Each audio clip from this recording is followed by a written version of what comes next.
Consternation à Chamonix où s'est rendu l'ambassadeur de l'Inde à Berne après l'accident du Boeing d'Air India. Les téléobjectifs n'ont fait que confirmer les premiers renseignements. Un cratère au sommet du Mont Blanc et une multitude de débris, c'est tout ce qui reste de l'appareil et de ses 117 occupants. À peine peut-on reconnaître quelque chose qui pourrait être un élément de moteur ou un bout d'aile. Quelques dizaines de mètres et l'appareil passait sans dommage.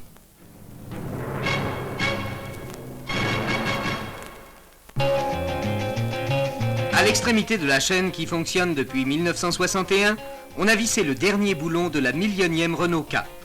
Ainsi, les usines de Billancourt administrent la preuve que l'industrie automobile française se porte bien.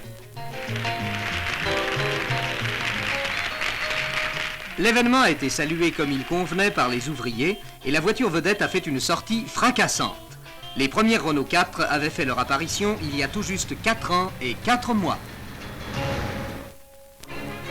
Ceci s'appelle de la corruption d'arbitre, car c'est un match de hockey sur glace que nous allons assister.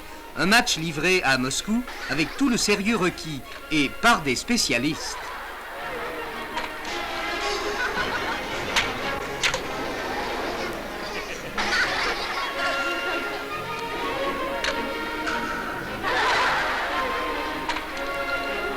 On a beau être ours, on veut gagner à tout prix. C'est humain.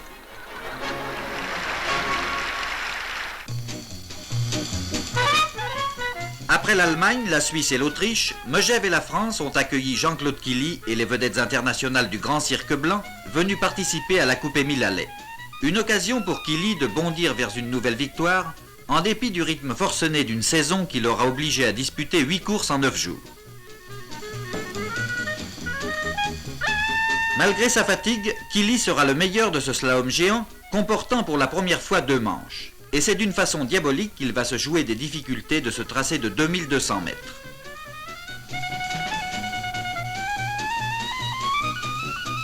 Le ralenti permet d'apprécier sa souplesse féline et aussi son sens inné de l'équilibre qui en font un des plus étonnants cascadeurs qu'on ait jamais vu sur les pistes.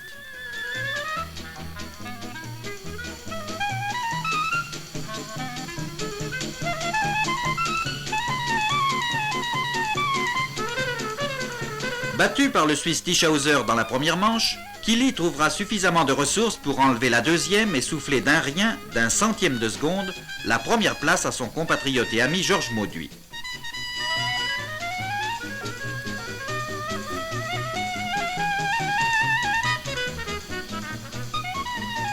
Succès français total puisque derrière Killy et Mauduit, entourant Émile Allais, Guy Périllat prenait la 3e place. L'Autrichien Karl Schranz était 6e. Mais il s'était promis de battre les Français chez eux et dans leur discipline de prédilection, le slalom spécial. Et l'ancien champion du monde de descente, ici au ralenti, va donner à ses adversaires une étonnante démonstration de virtuosité et d'efficacité. Jambes d'acier, volonté de vaincre, tout y est. Contrôlant remarquablement ses dérapages, poussant à l'extrême l'angulation au passage au ras des fanions, il donne l'impression de danser un ballet. Et du même coup, il fait table rase d'une légende qui veut qu'au stade supérieur où sont parvenus les techniques, descente et slalom soient des disciplines incompatibles.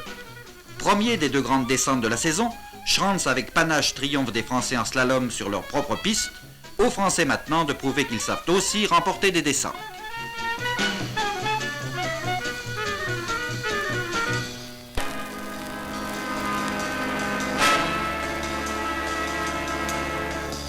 La décision d'appliquer l'énergie atomique à des fins militaires date de février 1956.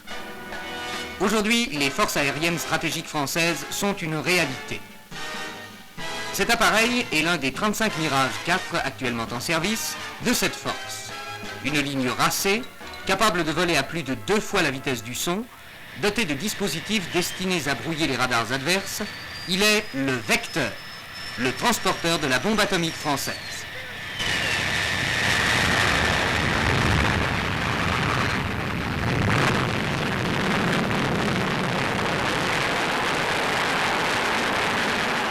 Voler est maintenant un travail d'ingénieur. Ce n'est plus tout à fait comme du temps de Saint-Exupéry. Mais malgré radar et calculatrice, l'équipage conserve le rôle le plus important.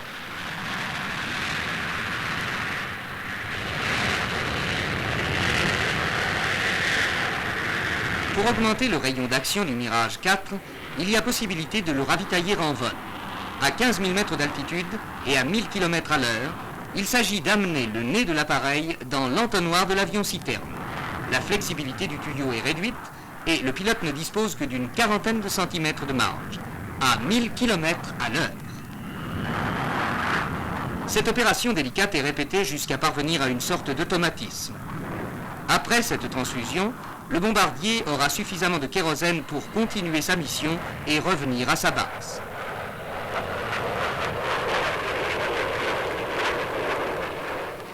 Les 35 Mirage 4 seront 62 en 1966.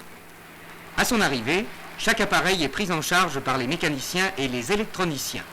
Il ne lui restera plus bientôt qu'à recevoir son plus redoutable armement. Malgré le secret qui l'entoure, et en dépit de son impressionnante escorte, la bombe est ici inoffensive.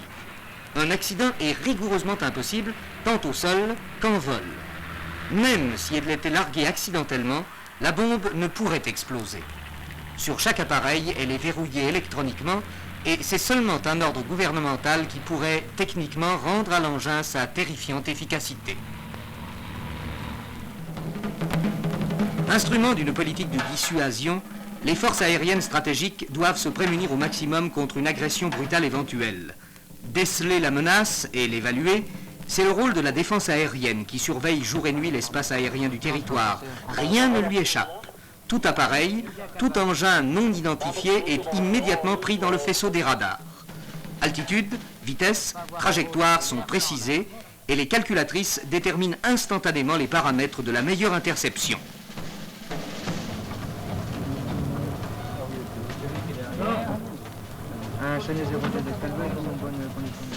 Tous ces renseignements sont transmis au centre opérationnel des forces aériennes stratégiques, dont le PC souterrain est le cerveau de l'organisation.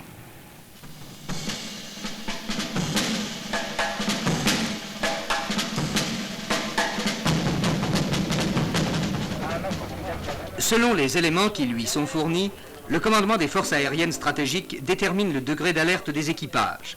Les bases sont prévenues, où les pilotes et les navigateurs font d'ailleurs en tout temps leur tour de veille, 24 heures sur 24. Imaginons l'impensable. Imaginons ce qui se passerait si ce téléphone blanc venait à sonner dans le PC de Taverny. L'ordre d'alerte est affiché et se répercute instantanément dans toutes les bases du territoire. À partir de cet instant, tout va se passer en moins de 4 minutes. Des gestes précis, dans un ordre immuable.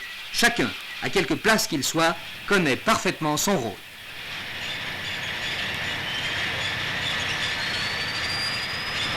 Les lourdes portes s'ouvrent.